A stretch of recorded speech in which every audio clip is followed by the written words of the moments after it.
Bonjour à tous, j'espère que vous allez bien. On se retrouve pour une nouvelle vidéo, on parle Boruto aujourd'hui, tout simplement la review du chapitre 53. Que s'est-il passé? Qu'est-ce qui va se passer ensuite selon moi? C'est parti.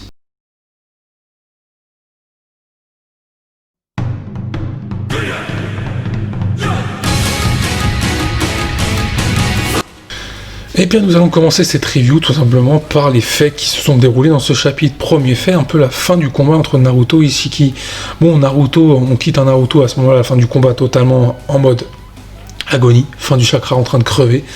Et Ishiki où il lui reste quelques secondes pour poser le Kama sur Kawaki où c'est vraiment la merde, où il va crever quoi, il a plus le temps. Problème, c'est que Kawaki s'étant caché et décidant enfin de se montrer pour éviter de se faire niquer, parvient à retourner un peu la sauce face à son ravisseur. Pourquoi j'ai choisi ce mot-là? Tu ne sais pas, moi non plus. Donc au final, Kawaki parvient à niquer tout simplement Ishiki, donc en lui faisant comprendre qu'il n'avait pas réussi à lui poser le Kama sur lui. Et le problème, c'est qu'Ishiki finit par mourir.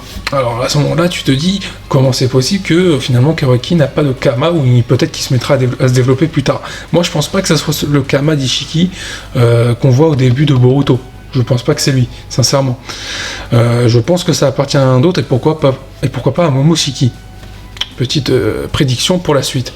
Alors après, le deuxième fait, enfin le fait aussi incroyable qui s'est produit dans la fin de chapitre, dont personne ne s'y attendait, donc on est un peu dans le mode relax de ce chapitre. Naruto est par terre, il est pas bien, il est vraiment à l'agonie. Kawaki demande des explications, tout comme Sasuke à Naruto, quel était ce mode baryon, quelle était cette forme, cette puissance déployée par Naruto.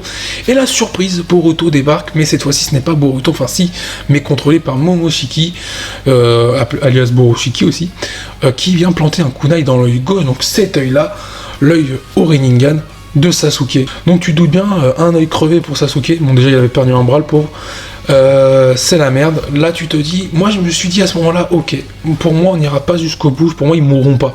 Je pense pas que Naruto et Sasuke mourront, même si on peut penser le contraire pour Naruto par rapport au début de l'histoire, mais je pense pas que Kishimoto, qui a repris le manga du coup, fera tuer ces deux héros de l'ancien manga, de l'ancienne génération. Pourquoi? Parce que je pense qu'en fait ils vont être nerfs, et vu l'état qu'est Naruto, moi je pense qu'il va être nerf. Je pense pas qu'il retrouvera une telle quantité de chakra par rapport à ce qu'il a eu en termes de dégâts, et que Sasuke va être nerf. Bon là c'est sûr, hein, il lui manque un bras, il lui manque un œil, à moins qu'il ait un power-up qui fait que peut-être il va récupérer son œil, son Rinnegan, mais moi je vois pas quelque chose d'énorme de Sasuke, déjà qu'il était pas ouf ces derniers temps là, en même temps il était dépassé, hein, tu m'étonnes, là tu lui fais crever son œil, donc il y a pas mal de conséquences aussi par rapport à ça. Pour la suite, pour répondre à la question que j'ai posée, est-ce que Naruto et Sasuke sont bientôt morts? Pour moi ils mourront pas. Pour moi, si tu voulais faire tuer Naruto, c'était maintenant ou jamais. C'était dans cet arc-là, pour le coup, ou Sasuke.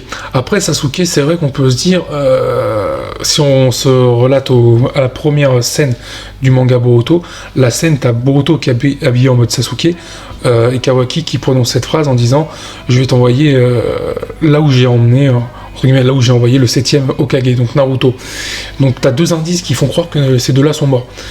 Moi, j'ai l'impression que l'auteur précédent, je sais plus c'est qui, je l'ai déjà oublié dans Boruto, et que maintenant que Kishimoto a repris son manga, je pense pas qu'on ira sur cette direction-là. On joue trop avec ces deux personnages pour dire tiens, ils vont peut-être crever, ils vont finir par mourir, pour nous dire qu'ils vont pas mourir. Pour moi, ils vont pas mourir du tout, mais ils vont être nerfs. Là, pour moi, Naruto, il est nerf, et Sasuke, tu la nerfs depuis longtemps, et là, tu la renerfs. Après, ça dépend, parce que si dans le prochain chapitre, tu nous dévoiles que Sasuke, il a eu une carte dans sa main pour récupérer son œil, l'œil gauche pour le coup, pourquoi pas? Mais moi j'y crois pas. Bon, qu'est-ce que j'ai pensé de ce chapitre? Pour le coup, ce chapitre-là m'a plu. Il y avait du twist, signé Kishimoto, c'est du grand Kishimoto qu'on a eu. Peut-être un petit bémol pour Naruto. Alors je veux pas forcément qu'il meure, moi je suis pas forcément quelqu'un qui va prôner sa mort, loin de là. Ou qui meurt pas ou qui meurt, je m'en fous, c'est l'histoire de Boruto pour le coup. Mais ça ouvre plusieurs possibilités concernant les deux Naruto Sasuke, comment ils vont se battre maintenant. Les deux sont nerfs, il y en a un qui a perdu un œil, il a perdu son bras, t'as l'autre, il a perdu à mon avis une quantité énorme de chakra et qui va avoir des séquelles par rapport à son mode baryon, parce qu'il était quand même à quelques secondes de crever lui aussi Naruto, hein, faut pas se l'oublier. Je trouve que la facilité scénaristique pour lui enlever son mode baryon était un peu simple. Mais bon, c'était sûr. Quand tu nous annonces dans le chapitre précédent que Naruto dit, que Kurama dit, si on utilise cette puissance, on va y laisser la vie, et que le chapitre se termine alors que tu ne sais pas encore le destin de Naruto, tu sais qu'il va pas mourir. Toute personne regardant un manga, sauf si c'est un manga où t'as que des mecs qui meurent, sait que c'est écrit pour pas qu'il meure. Donc voilà. Bon, j'espère que cette vidéo vous a plu. Donc voilà, on va parler un peu de Boruto maintenant dans les prochaines vidéos, tout comme Dragon Ball. Donc, ce que je peux vous dire, portez-vous bien, ne mourrez pas, ça m'arrangerait. Sinon, il n'y aura plus grand monde pour suivre, que vous n'êtes pas grand monde à suivre ma chaîne. Donc, je vous dis à la prochaine. Ciao.